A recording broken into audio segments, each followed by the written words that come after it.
Numbers chapter 9. A year after Israel's departure from Egypt, the Lord spoke to Moses in the wilderness of Sinai. In the first month of that year, he said, "Tell the Israelites to celebrate the Passover at the prescribed time, at twilight on the 14th day of the first month. Be sure to follow all my decrees and regulations concerning this celebration." So Moses told the people to celebrate the Passover in the wilderness of Sinai as twilight fell on the 14th day of the month. And they celebrated the festival there, just as the Lord had commanded Moses. But some of the men had been ceremonially defiled by touching a dead body, so they could not celebrate the Passover that day. They came to Moses and Aaron that day and said, "We have become ceremonially unclean by touching a dead body. But why should we be prevented from presenting the Lord's offering at the proper time with the rest of the Israelites?" Moses answered, "Wait here until I have received instructions for you from the Lord." This was the Lord's reply to Moses. "Give the following instructions to the people of Israel. If any of the people now or in future generations are ceremonially unclean at Passover time because of touching a dead body, or if they are on a journey and cannot be present at the ceremony, they may still celebrate the Lord's Passover. They must offer the Passover sacrifice 1 month later, at twilight on the 14th day of the second month. They must eat the Passover lamb at that time with bitter salad greens and bread made without yeast. They must not leave any of the lamb until the next morning, and they must not break any of its bones. They must follow all the normal regulations concerning the Passover. But those who neglect to celebrate the Passover at the regular time, even though they are ceremonially clean and not away on a trip, will be cut off from the community of Israel. If they fail to present the Lord's offering at the proper time, they will suffer the consequences of their guilt. And if foreigners living among you want to celebrate the Passover to the Lord, they must follow these same decrees and regulations. The same laws apply both to native-born Israelites and to the foreigners living among you. On the day the tabernacle was set up, the cloud covered it, but from evening until morning, the cloud over the tabernacle looked like a pillar of fire. This was the regular pattern. At night, the cloud that covered the tabernacle had the appearance of fire. Whenever the cloud lifted from over the sacred tent, the people of Israel would break camp and follow it. And wherever the cloud settled, the people of Israel would set up camp. In this way, they traveled and camped at the Lord's command wherever He told them to go. Then they remained in their camp as long as the cloud stayed over the tabernacle. If the cloud remained over the tabernacle for a long time, the Israelites stayed and performed their duty to the Lord. Sometimes the cloud would stay over the tabernacle for only a few days, so the people would stay for only a few days, as the Lord commanded. Then at the Lord's command, they would break camp and move on. Sometimes the cloud stayed only overnight and lifted the next morning. But day or night, when the cloud lifted, the people broke camp and moved on. Whether the cloud stayed above the tabernacle for 2 days, a month, or a year, the people of Israel stayed in camp and did not move on. But as soon as it lifted, they broke camp and moved on. So they camped or traveled at the Lord's command, and they did whatever the Lord told them through Moses. Numbers chapter 10. Now the Lord said to Moses, "Make 2 trumpets of hammered silver for calling the community to assemble and for signaling the breaking of camp. When both trumpets are blown, everyone must gather before you at the entrance of the tabernacle. But if only 1 trumpet is blown, then only the leaders, the heads of the clans of Israel, must present themselves to you. When you sound the signal to move on, the tribes camped on the east side of the tabernacle must break camp and move forward. When you sound the signal a second time, the tribes camped on the south will follow. You must sound short blasts as the signal for moving on. But when you call the people to an assembly, blow the trumpets with a different signal. Only the priests, Aaron's descendants, are allowed to blow the trumpets. This is a permanent law for you to be observed from generation to generation. When you arrive in your own land and go to war against your enemies who attack you, sound the alarm with the trumpets. Then the Lord your God will remember you and rescue you from your enemies. Blow the trumpets in times of gladness too, sounding them at your annual festivals and at the beginning of each month. And blow the trumpets over your burnt offerings and peace offerings. The trumpets will remind your God of his covenant with you. I am the Lord your God. In the second year after Israel's departure from Egypt, on the 20th day of the second month, the cloud lifted from the tabernacle of the covenant. So the Israelites set out from the wilderness of Sinai and traveled on from place to place until the cloud stopped in the wilderness of Paran. When the people set out for the first time, following the instructions the Lord had given through Moses, Judah's troops led the way. They marched behind the banner, and their leader was Nahshon, son of Amminadab. They were joined by the troops of the tribe of Issachar, led by Nethanel, son of Zoar, and the troops of the tribe of Zebulun, led by Eliab, son of Helon. Then the tabernacle was taken down, and the Gershonite and Merarite divisions of the Levites were next in the line of march, carrying the tabernacle with them. Reuben's troops went next, marching behind their banner. Their leader was Elizur, son of Shedeur. They were joined by the troops of the tribe of Simeon, led by Shelumiel, son of Zurishaddai, and the troops of the tribe of Gad, led by Eliasaph, son of Deuel. Next came the Kohathite division of the Levites, carrying the sacred objects from the tabernacle. Before they arrived at the next camp, the tabernacle would already be set up at its new location. Ephraim's troops went next, marching behind their banner. Their leader was Elishama, son of Ammihud.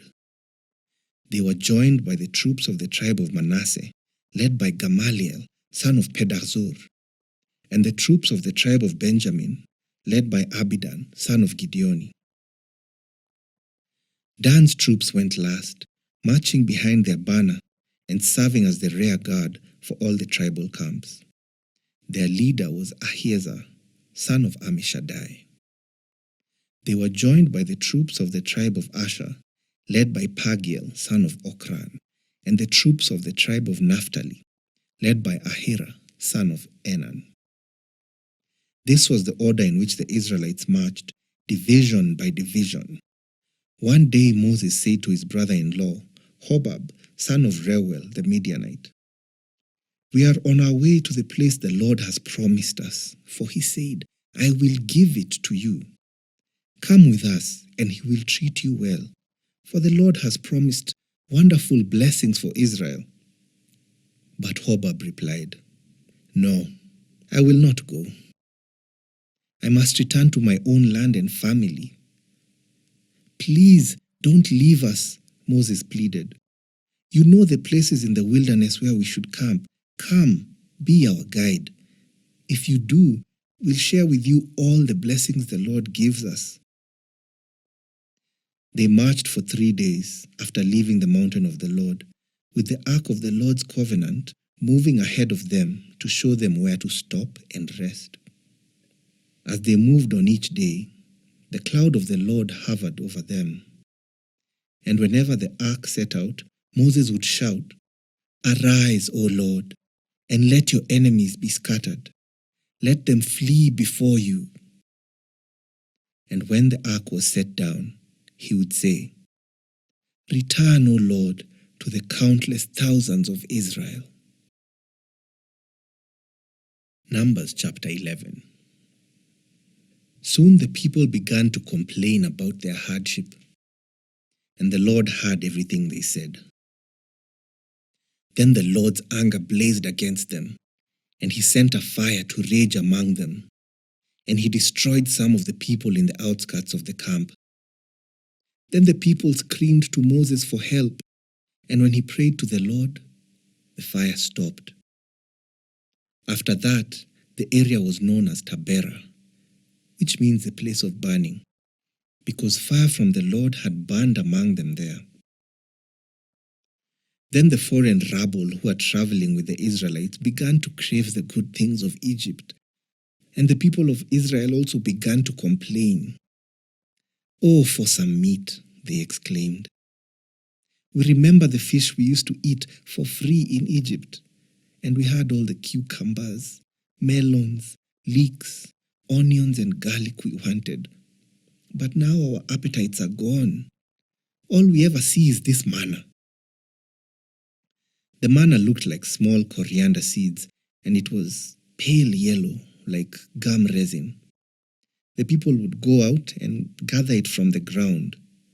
They made flour by grinding it with hand mills or pounding it in mortars. Then they boiled it in a pot and made it into flat cakes. These cakes tasted like pastries baked with olive oil. The manna came down on the camp with the dew during the night. Moses heard all the families standing in the doorways of their tents whining, and the Lord became extremely angry. Moses was also very aggravated. And Moses said to the Lord, "Why are you treating me, your servant, so harshly? Have mercy on me. What did I do to deserve the burden of these people? Did I give birth to them? Did I bring them into the world? Why did you tell me to carry them in my arms like a mother carries a nursing baby? How can I carry them to the land you swore to give to their ancestors?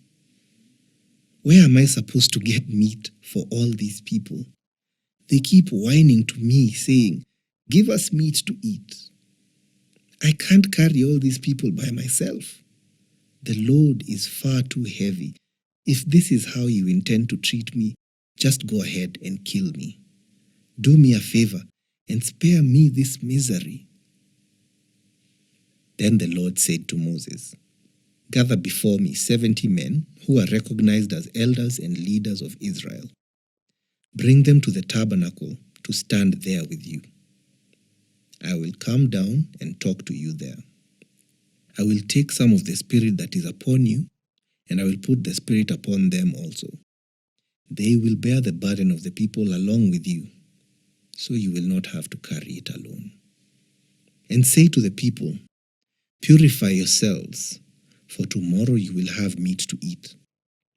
You were whining, and the Lord heard you when you cried, 'Oh, for some meat! We were better off in Egypt.' Now the Lord will give you meat, and you will have to eat it. And it won't be for just a day or two, or for 5 or 10 or even 20. You will eat it for a whole month until you gag and are sick of it, for you have rejected the Lord who is here among you, and you have whined to him, saying, 'Why did we ever leave Egypt?'" But Moses responded to the Lord, "There are 600,000 foot soldiers here with me, and yet you say, 'I will give them meat for a whole month.' Even if we butchered all our flocks and herds, would that satisfy them? Even if we caught all the fish in the sea, would that be enough?" Then the Lord said to Moses, "Has my arm lost its power? Now you will see whether or not my word comes true." So Moses went out and reported the Lord's words to the people. He gathered the 70 elders and stationed them around the tabernacle. And the Lord came down in the cloud and spoke to Moses. Then he gave the 70 elders the same Spirit that was upon Moses. And when the Spirit rested upon them, they prophesied. But this never happened again. 2 men, Eldad and Medad, had stayed behind in the camp. They were listed among the elders, but they had not gone out to the tabernacle. Yet the Spirit rested upon them as well, so they prophesied there in the camp. A young man ran and reported to Moses, "Eldad and Medad are prophesying in the camp." Joshua, son of Nun, who had been Moses' assistant since his youth, protested, "Moses, my master, make them stop." But Moses replied, "Are you jealous for my sake? I wish that all the Lord's people were prophets, and that the Lord would put his Spirit upon them all." Then Moses returned to the camp with the elders of Israel. Now the Lord sent a wind that brought quail from the sea and let them fall all around the camp for miles in every direction. There were quail flying about 3 feet above the ground. So the people went out and caught quail all that day and throughout the night and all the next day too. No one gathered less than 50 bushels. They spread the quail all around the camp to dry. But while they were gorging themselves on the meat, while it was still in their mouth, the anger of the Lord blazed against the people, and he struck them with a severe plague. So that place was called Kibroth Hatava, which means graves of gluttony, because there they buried the people who had craved meat from Egypt. From Kibroth Hatava, the Israelites traveled to Hazeroth, where they stayed for some time. Numbers chapter 12. While they were at Hazeroth, Miriam and Aaron criticized Moses because he had married a Cushite woman. They said, "Has the Lord spoken only through Moses? Hasn't he spoken through us too?" But the Lord heard them. Now Moses was very humble, more humble than any other person on earth. So immediately the Lord called to Moses, Aaron, and Miriam and said, "Go out to the tabernacle, all 3 of you." So the 3 of them went to the tabernacle. Then the Lord descended in the pillar of cloud and stood at the entrance of the tabernacle. "Aaron and Miriam," he called, and they stepped forward. And the Lord said to them, "Now listen to what I say. If there were prophets among you, I, the Lord, would reveal myself in visions. I would speak to them in dreams, but not with my servant Moses. Of all my house, he is the one I trust. I speak to him face to face, clearly, and not in riddles. He sees the Lord as he is. So why were you not afraid to criticize my servant Moses?" The Lord was very angry with them, and he departed. As the cloud moved from above the tabernacle, there stood Miriam, her skin as white as snow from leprosy. When Aaron saw what had happened to her, he cried out to Moses, "Oh, my master, please don't punish us for this sin we have so foolishly committed. Don't let her be like a stillborn baby, already decayed at birth." So Moses cried out to the Lord, "Oh God, I beg you, please heal her."